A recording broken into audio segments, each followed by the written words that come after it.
what's happening, people? It's Anthony Page, Bistro Theater. We're getting ready to go live, baby, live. And bring my co-host in. All right.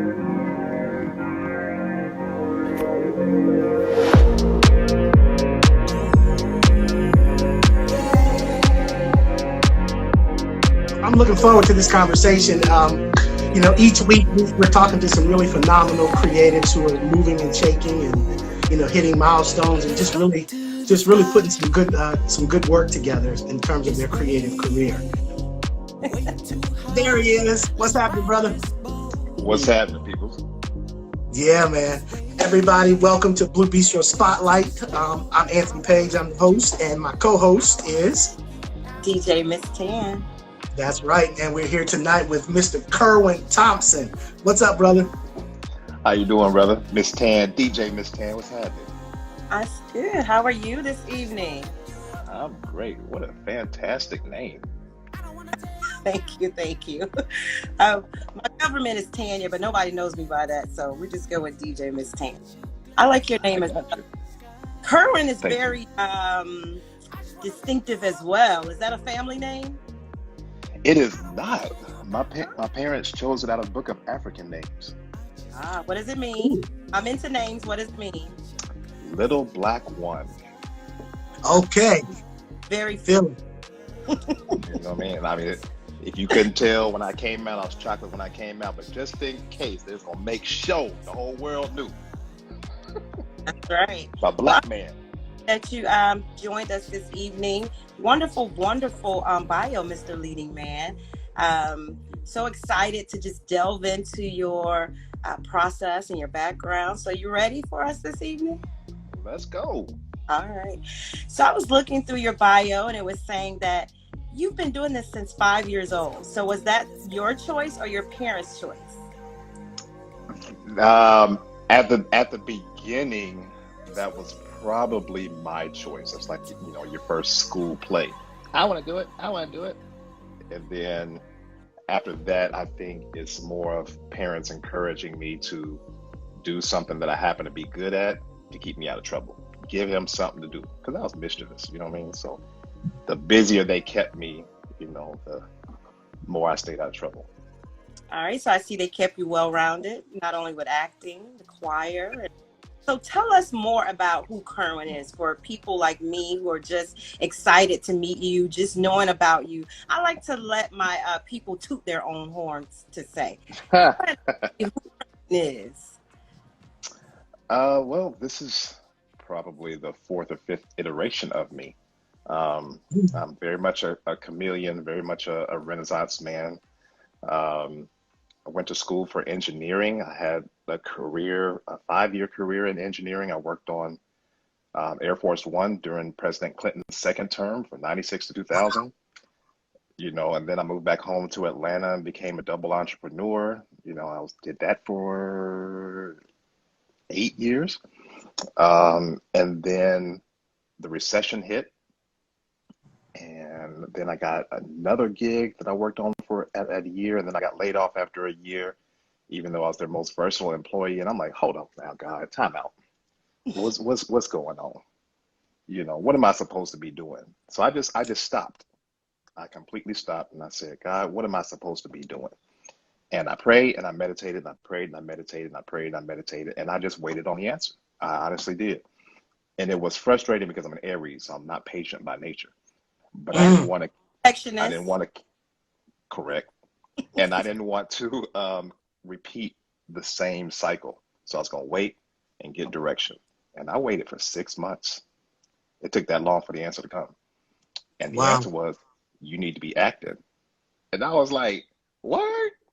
I'm talking to God. Word? That's not supposed to be active. I mean, that's just something I do for fun. You know what I'm saying? He said, no, that's your purpose. That's your calling. That's what you're supposed to be doing. But, I mean, are you sure? How you going to ask me if I'm sure? I'm just saying. If I do this, I'm gonna do it all the way. I'm going to walk that high wire, no safety net. What you waiting for? Yeah. Oh, okay. So that was the fall of 2014. And that's when I turned professional as an actor. And we've been moving and grooving ever since then. I gave myself a 5-year plan in theater. because I honestly believe that's where the super talent is, because you got to know the whole script at once, and there ain't no take twos in that bad boy. And if your scene Right. partner loses it, you got to save them. So I was like, let me go back to the theater for 5 years, and then I'm gonna go to TV and film. I'm gonna transition, and 5 years turned into 5.5 years, which was fine. And that 5.5 year period is when the pandemic hit. So I transitioned to TV and film at the same time the world was going crazy. But Right. it turned out great. I always ask, people, what do they have that's a hidden talent? But you noted that you were an impressionist. I was wondering if you could give us something. Uh-oh.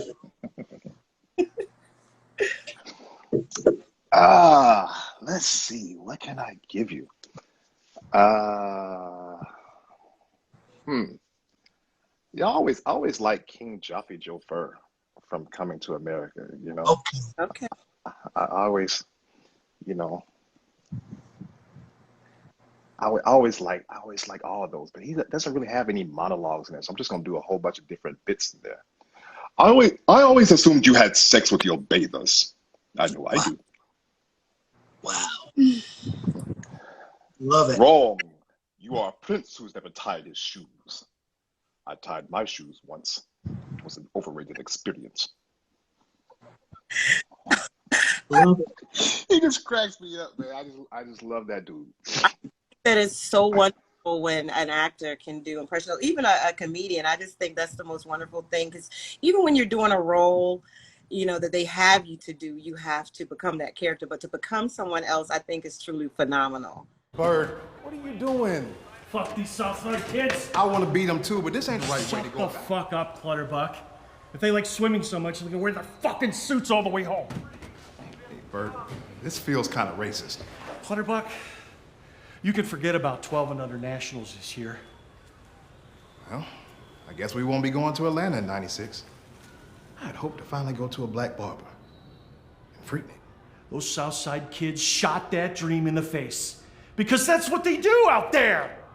Let's show them how Wilmette does. Who are you as an actor? What kind of roles, what kind of stories interest you most? Like, what would be ideal constellation of types of work that you would like to represent? There's two broad categories. Number one, I'm always interested in roles and work that uplift Black people and or show us in a positive light. That's the first thing. Okay. And then the second thing is something completely different from the last thing that I just did. Like my role models in this joint, like Mr. Washington is the man, right? Oh yeah. Mr. Jackson, he's the man, right? Mhm. But my role model from my career is Brother Jeffrey Wright. Oh, You know what I mean? And underrated. Yeah. Brother Johnny Depp. Oh, And yeah. and Brother Philip Seymour Hoffman. You know what I'm Yep. saying? Where what you're seeing them do right now is nothing like the last thing you saw them do. I'm very much a chameleon, you know what I mean? And so I want to be able to do that. Like this look is completely different from my Martin Luther King look. Right. You know what I mean? Absolutely. And I enjoy transforming and let my body transform and my voice transform and all those things. I enjoy that. And I just like to show my versatility because it's fun and I don't like to be pigeonholed. So later on in the year, the beard is going to be gone. I'm going to do some different headshots without the beard, maybe some 5 o'clock shadow. I got to give them a younger Idris Elba type of leading man, sexy something, Right. because I've been getting a lot of, older roles of like bishops and pastors and all that other, which is cool. Right. But Right. I don't want to get stuck in it. Right. You know what I mean? You saw Jeffrey Wright when he came out, man? Oh man, come on. It was It was Peoples and Shaft. Shaft. There you go. He was the guy with the knife cutting himself. Yeah. With the ice pick. Yeah, the ice pick. There you go. Wow. Yeah. I Yeah. like him. Yeah. You like go, you do go. I like Tiger Woo. Yeah. Tiger Woo. I like him. And then the next thing you saw him in, he was playing Dr. King in Boycott. Yeah. Yeah. Thank And you. then during the 2018 Atlanta Black Theater Festival, you played Martin Luther King. Mm-hmm. These brothers lit up the stage. One, I saw Martin Luther King on that stage, and I saw Malcolm X on that stage. I was like, wow, wow. Thank I you, mean, brother. the maturity, the beauty of what you guys represented on that stage. I was like, this is great theater. Two solid actors just going in. So Thank you. bravo on that. I love the metaphor of you saying leading man. I love that. Yes, sir. Yeah. Yes, sir. I love that because our So, image, you know, because people always ask me, why am I in this industry? Because one, our image, our identity as Black people has been assaulted for really 400 years. mm-hmm. And we get to turn that around with the plays that we create, the TV shows we create, the films that we create. We get to share more of our humanity with people, which I love. Absolutely. Absolutely. So, yeah, that was a moniker that I gave myself when I turned pro. You know, Kerwin Thompson, comma, the leading man. That's my professional name. You know what I mean? Mm-hmm. And I did that knowing the power of the spoken word. See, now I started working on manifestation because my goal in this TV and film game, you know what I'm saying, is to be top billing. You know what I'm saying? Mm-hmm. Right. Top billing. That is my goal. That is who I am. I'm not interested in playing no background parts. I don't even do background work. I did it once and that was enough. You know, Right. just to get the experience. No, that's not what I do. You know, and you do your co-stars and your guest stars, but I need to be top billing. And I'm working my way up to that. I'm actually doing it already. Stay tuned for something that's coming out this summer. That's a little teaser. We'll get to that later. Awesome. But Awesome. what it was is when I turned pro, nobody on the theater scene in Atlanta knew who I was outside of the Youth Ensemble of Atlanta, Freddie Hendrix Group, which is what I grew up in. Right. Nobody knew me. So, I got with my friends who were in the theater. Enoch King, shout out to him. He took me around, introduced me to everybody, and I told them who I was. And I'm sure when I told them who I was, you know, they sniggling and giggling. Who is this little new dude calling himself the lead man? We've been out on this scene 10, 15 years. Who the hell he think he is? Right. Right? I knew that's what they were saying. And that motivated me. You understand? Because if you call yourself the man, the leading man, you can't have no off nights. Back. If you show up to perform, you got to give the people what they want because they waiting on you to fall because you've been talking shit. You know what I mean? They waiting on you to fall flat on your face. So it was something that I put out there to manifest for myself, but also to hold me accountable. But I needed them to see me as a leading man. In order for them to see it, I had to proclaim it and believe it myself. That once they saw it, then they could believe it. Once they believed it, then they could cast me as that. So it was a domino effect, and that's what started happening. It took some time, but you know, a lot of people now, they just say, "What's up, lead man?" Not even calling by my name no more.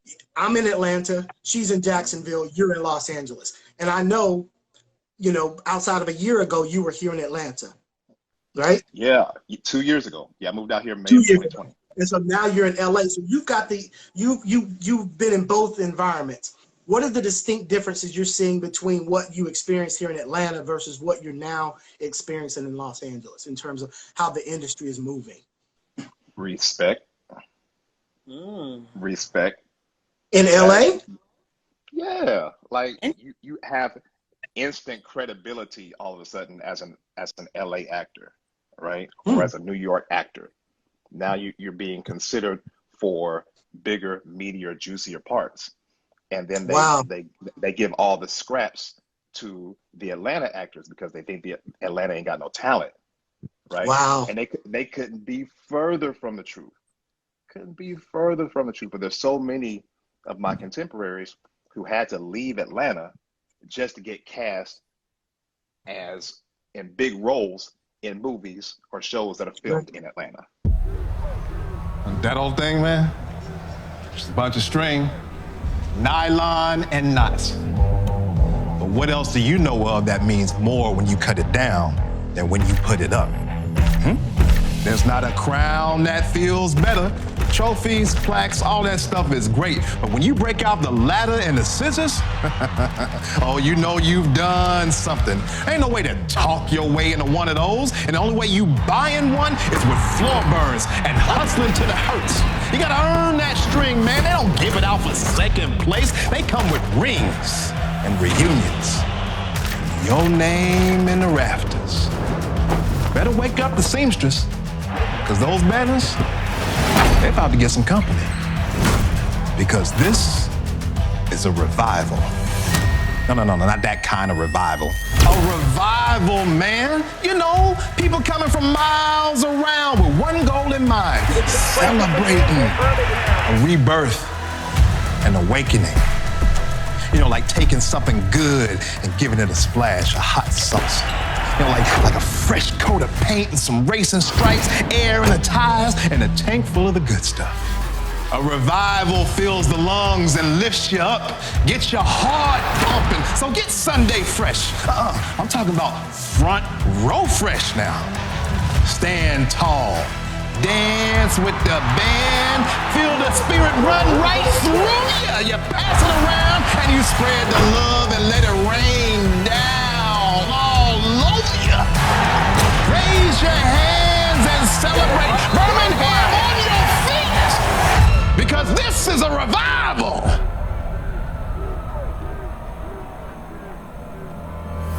So in terms of process, what are some of the other distinctions you're seeing between LA and Atlanta?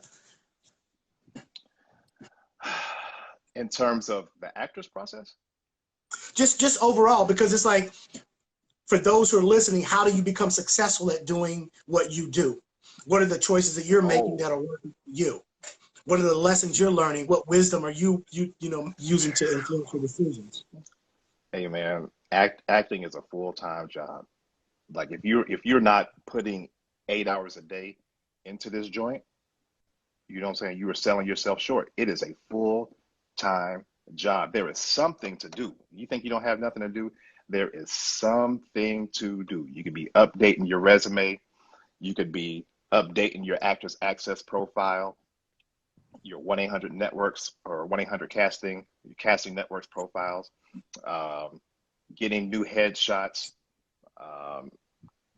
marketing yourself on social media, submitting yourself on Actors Access for projects, getting yourself auditions. You know what I mean? I get myself, in terms of how many auditions I get for myself versus how much my agent gets me, it's probably a 10-to-1 ratio, at least. Wow. I get myself at least 10 auditions for every one my agent gets me. You know, so it's a steady grind, steady hustle. Let me shout out my mayor real quick, the mayor of the blackest city in Atlanta. What's up, Mayor Khalid? It's good to see you, brother. I'm glad that you are in the building. Me and that brother go way back. You know what I mean? Okay. That's another YEA, Youth Ensemble of Atlanta product right there. My mayor, Mr. Mayor. Okay, awesome, man, because the agency relationships is a big disadvantage to those in Atlanta. Because like you said, by the time a big project comes to Atlanta, you know, all the meat on the bones are gone. It's just very little roles left for the Atlanta actors, like you said, who are very talented. Right. Do you have an LA agent right now? I do not. Okay. I do not. But I expect that to change this summer. Yeah. Because I had a colleague of mine who's represented by one of the big three, soon to be the big two, and he was saying, he said, this is what I need you to know. He said, Hollywood is not racist. Hollywood is nepotistic. Because he said a lot of these executives live in the same neighborhoods and they know each other's kids, and their kids are coming up, and the next thing you know, oh, my son just got out of Stanford, my son just got out of UCLA, boom, instant opportunity, because they've known them for 10, 15, 20 years. So it's somewhat difficult for outsiders, quote unquote, like us to maybe break into that inner circle. You know, it's the good old boy network West.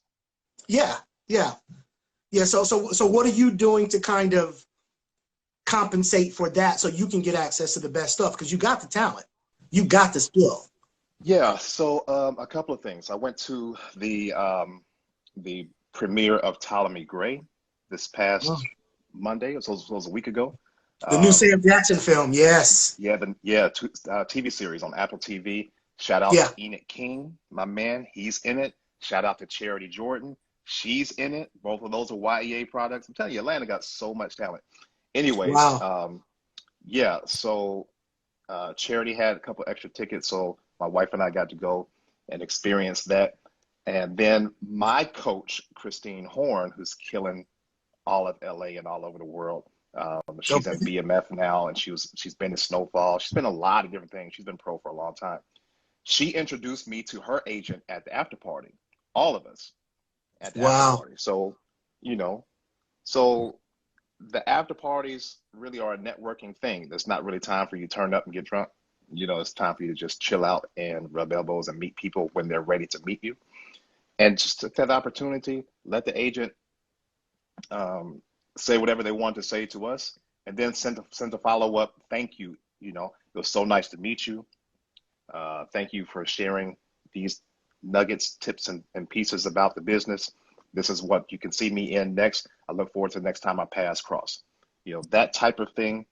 Mm-hmm. And steady grinding, man. Steady grinding. I booked a series regular gig on my own on Active Wow. Access. The show is called The Quest. It's coming out this summer on Disney Plus. We don't have a premiere date yet, but it'll be coming out. But I'm a series regular in that joint. I'm in every episode, and I booked that on Wow. my own. Wow. So when that comes out this summer, I expect the agents to be coming after me rather than me having to chase agents. Nice.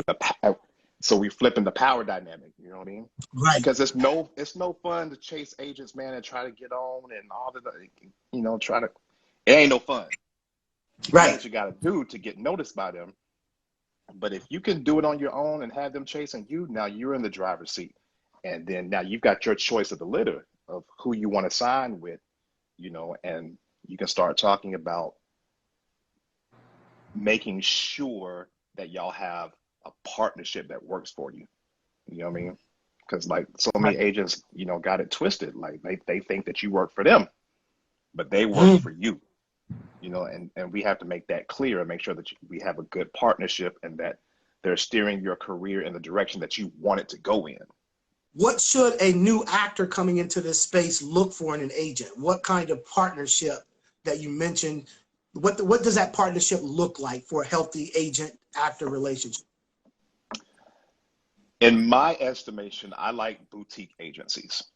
I don't like huge agencies because I've always feared getting lost in the shuffle and just being another number. Right. Okay. Like I want to go with an agent that doesn't have too many clients so that they don't forget about me. And so they have the time to push me as an actor, Sometimes it works, sometimes it doesn't.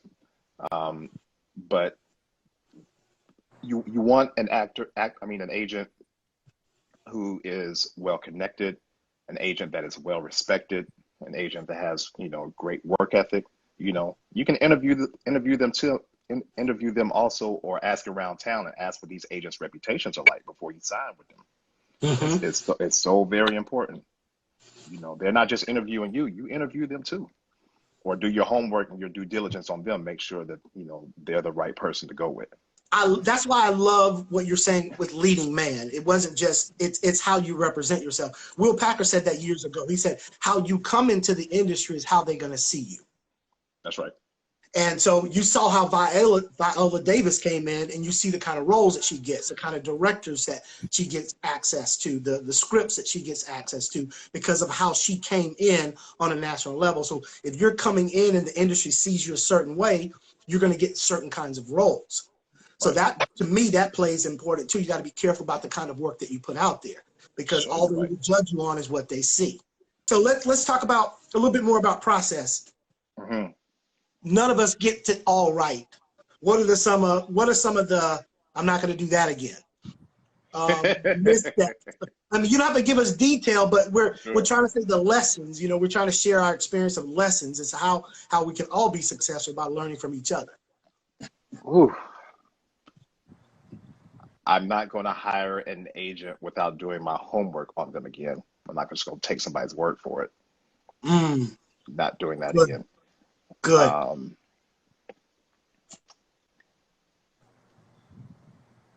And here's one that's just not necessarily a bad thing, but it's something that actors tend to struggle with, anyway, me and my contemporaries have all struggled with it, is I'm not going to work for that money anymore.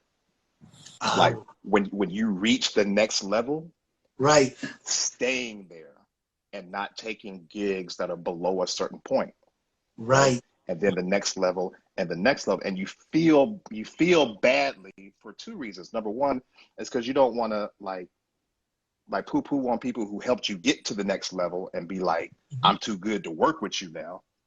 Right.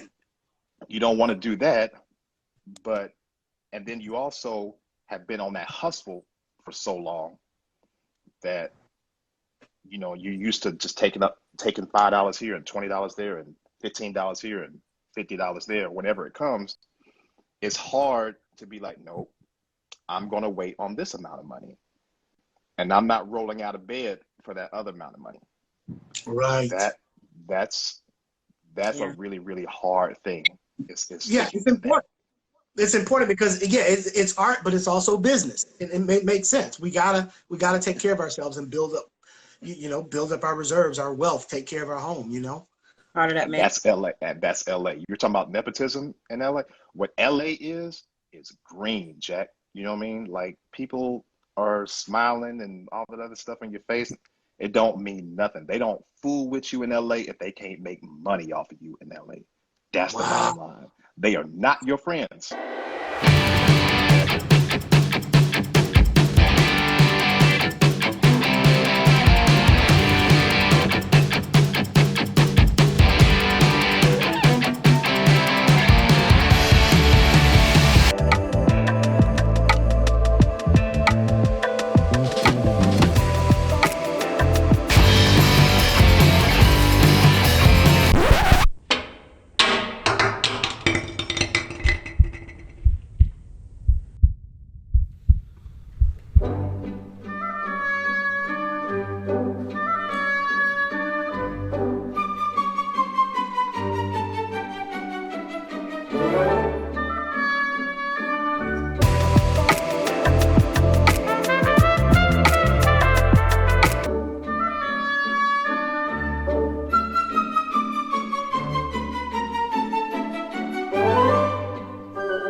How do you prepare yourself for each role since they're so different when you get ready to do them?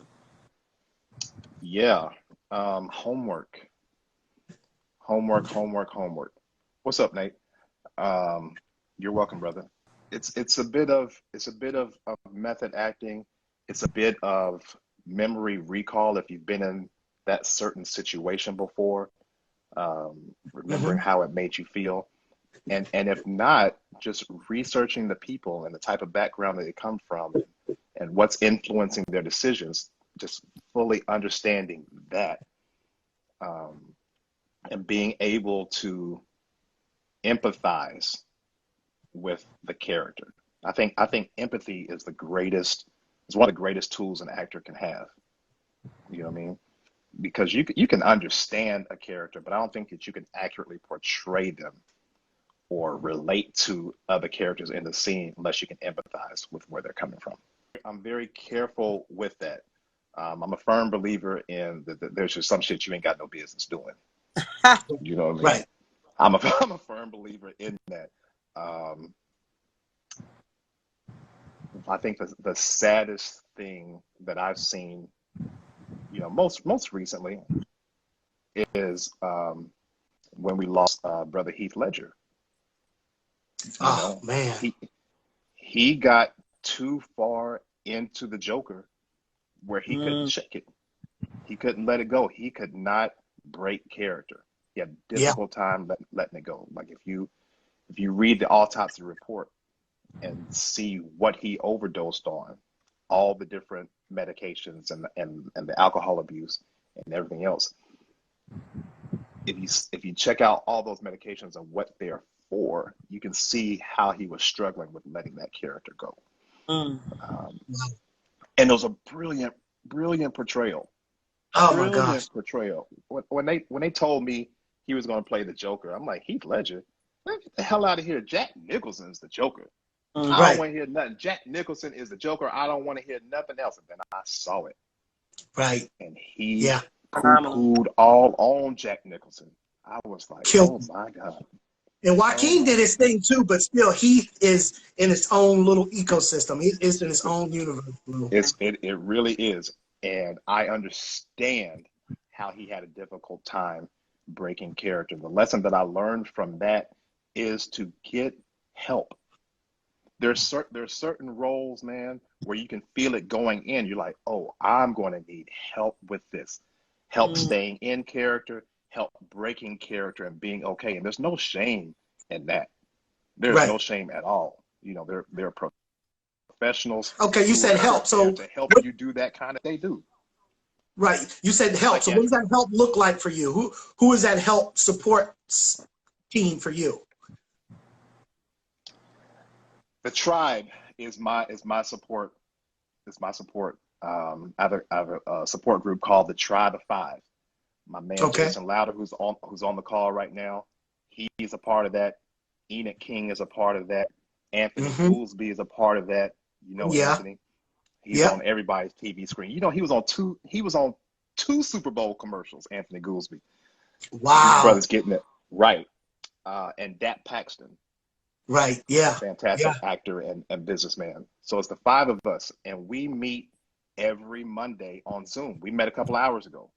Every Monday for 2 hours, we meet and we support one another. We lift each other up. We share what's going on in our lives, and we hold each other accountable. So what other lessons have you learned about just being successful overall or being successful in this industry specifically? What other things are working for you?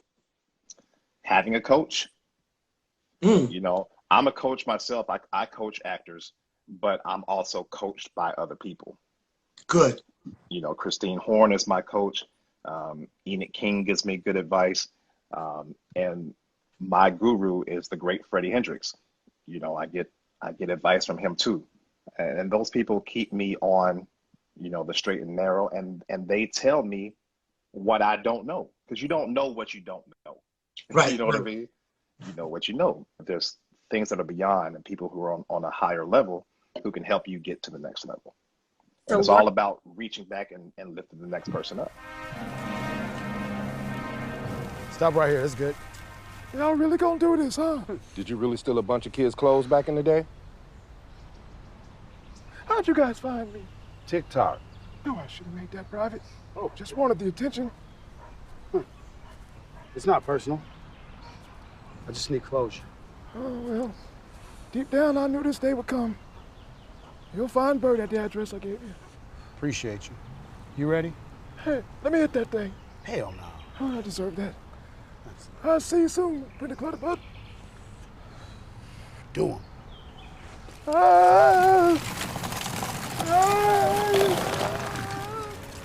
That's gonna cut him up super bad. Yeah, no, you'll learn his lesson. So once you get all the coaching and you go through all the processes, how do you, as the leading man, stand out to get your roles? I play scared, which is one of the things that my coach Christine Horn says. If a role scares you, that means you go after it. Or there's no growth in comfort. There's no comfort in growth. You know what I mean? You have to come outside of your comfort zone in order to be successful. You got to do it. Good.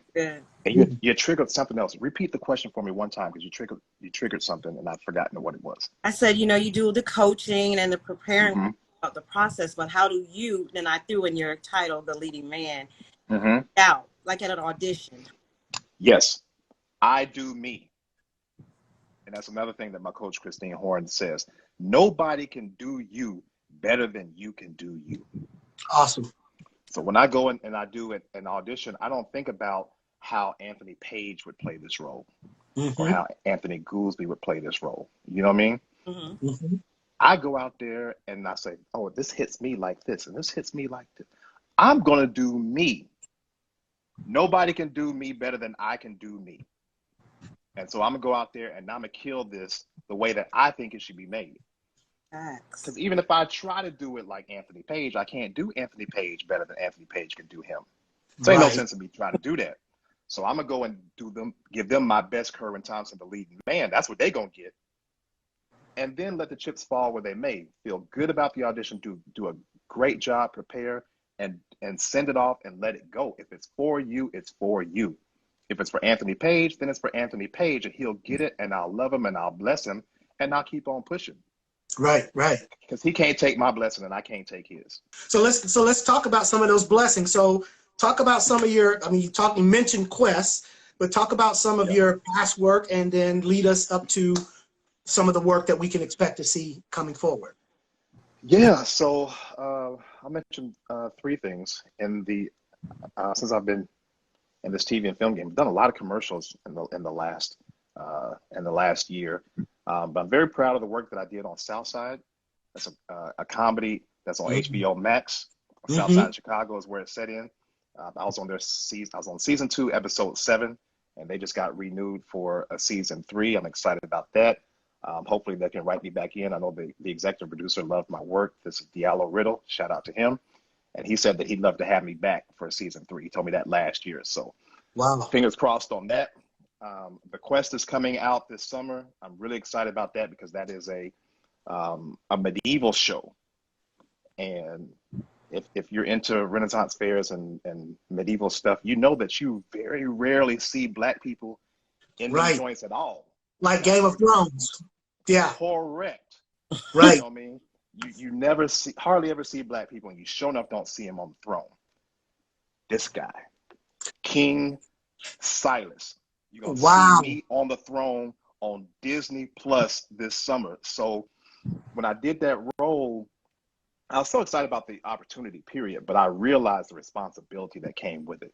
So many Black and brown kids and the kids of other ethnicities are going to see a Black man on the throne of a medieval, and that's going to be their new normal. That's what they expect. That's what they're going to be used to. You know what I mean? So I went in there with that responsibility of I'm going to kill this joint every single day. So we have that coming out this summer. I'm very excited about it. And I am producing, also I started my own production company last year. We got our own short film that we're going to shoot this summer. And we are going to, shameless plug, we're going to start our Kickstarter campaign tomorrow, actually. So this interview is right on time. Go to Kickstarter and look for the fishing film. Fishing, right? Rod and reel fishing? Okay. Correct. So it's a psychological thriller that's set in Gullah Geechee culture. So I'm excited about that. Me and Tyrell Williams he's the other executive producer on that. Got a great team out of Atlanta. We're putting that together. It's going to be a fantastic film, and we want to talk more about it. Yeah, good looking, louder. I want to talk more about bring that culture to light, the Gullah Geechee culture, because it's such a crucial component to connecting the dots between us as a lost people in America, right, and Africa, right? Because they're still they're damn near full blood, right, and they're still holding on to traditions and we originally were going to just have a buddy tale, you know, of two Gullahs and have a feel good thing, and then we're like, you know what? No, we're gonna write a psychological thriller that just happens to be set in Gullah Geechee culture, and let people just love the movie, and whatever they don't know, they'll be like, let me Google what a Gullah is. Yeah. You know, let me Google this corridor and let them go discover for themselves. Hi, I'm Ty, and I'm so excited to be making the film Fishing.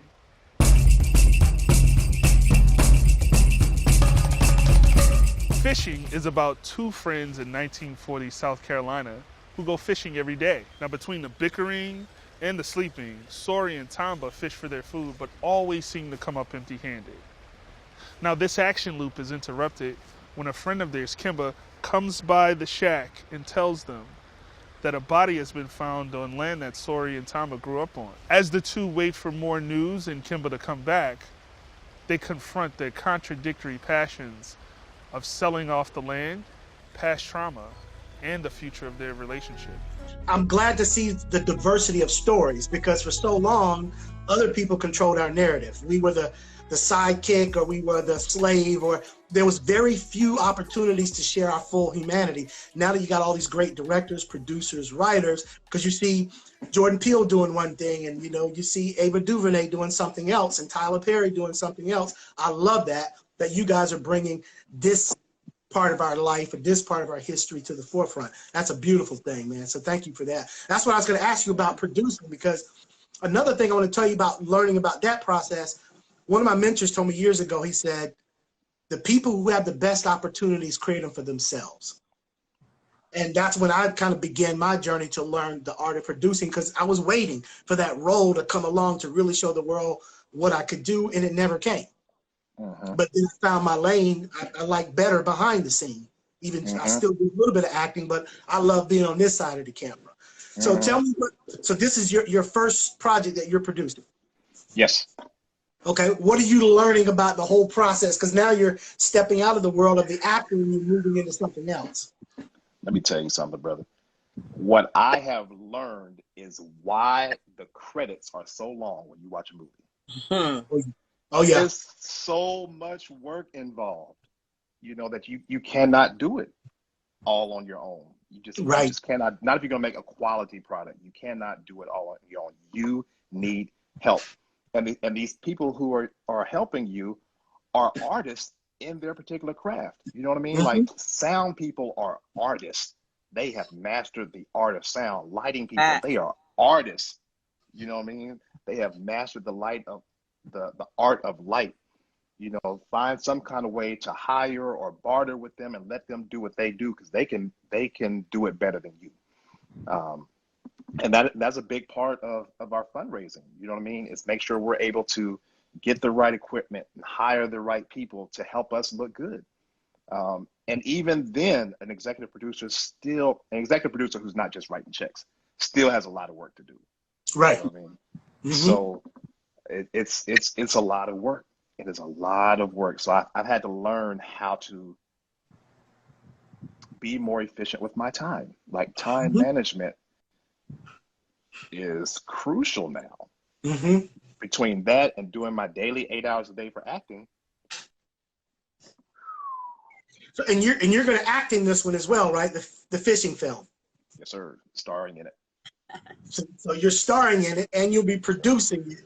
Yeah, now you're moving into that world where, there's a lot of responsibility, because, just as an actor coming on set, that's your focus. But now you have to be concerned about the production, not just your part of it. Yes, but I am not directing myself. Filmmaking is hard.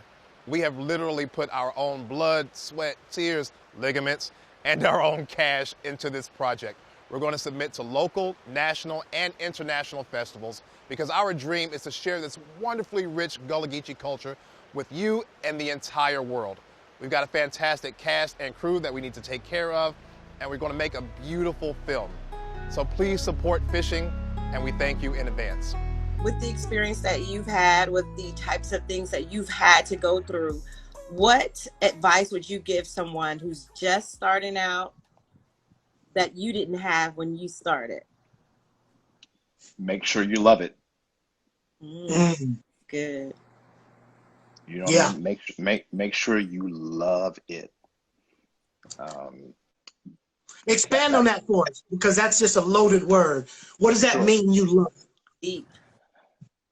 It's what's going to carry you through, because this is very much a rejection-based business. You are going to hear many more no's than you hear yeses. And you've got to have something to keep you holding on, keep you pushing forward, keep you trying your best, and not being like, man, forget it. Because as soon as you do, man, forget it, you might as well hang it up, because when you start half-stepping and not doing your best, you're not going to book nothing. And there are days, man, where you get so frustrated and so down, and you really wanted this role, and it went to somebody else, and you don't feel good about it because you did so much work, and it's like, what carries you through is you got to love it like that. You got to be built for it. This has to be your calling. Otherwise, this is just not the right thing for you. And there's no shame in that. There's no shame in that. Yeah. You got to find what you love. Yeah. Because I, you know, like you said, you're putting so much into it. I remember putting a week's worth of work on an audition and not get the part. It is like, you know, you're like, I'm going to get this, I'm going to get this. And then you put all that work in there and it's like, you lost that week. It's like, you can't, that's not sustainable. Yeah. But what I learned about myself, the training and how that helped me was a good thing. So that's wonderful. And thank you. So for new fans and new people who want to stay connected to you and follow your career, give us all of your contact information in terms of social media, websites, etc. Sure. My website is my name, kerwinthompson.com, KerwinThompson, kerwinthompson.com. On Facebook and IG, I am at The Leading Man Kerwin T. At The Leading Man Kerwin T. On Twitter, I am at Kerwin_Thompson. At Kerwin_Thompson. What do you want to leave our audience with? Thank you for your time. Thank you for coming out and listening to me ramble for 45 to 50 minutes. Thank you for supporting Brother Page and Miss DJ Tan, Miss Tan, DJ Miss Tan. Did I say it right? DJ Miss Tan? Because you got to respect people's name. Call them what they want to be called. Right. Thank you for your time. Make sure you love what you do. Be tenacious like a pit bull on a raw piece of steak. Don't let go. Don't let go of your dreams. Keep on pushing. Hard work always pays off. It's the law. It's just a matter of time. You keep on chopping wood, that tree gonna fall. Keep chopping. Keep on chopping. Hard work always pays off. Yeah, absolutely. And brother, I thank you for being on. And we're signing off. Miss DJ Tan, I'm gonna let you close out with the last word. Well, I want to thank you guys for joining us. Don't forget to watch the replay, share it. And we are going to continue to interview some wonderful, wonderful people like Mr. Kerwin. And we will see you all next week. All right. Peace, guys. Have a good night.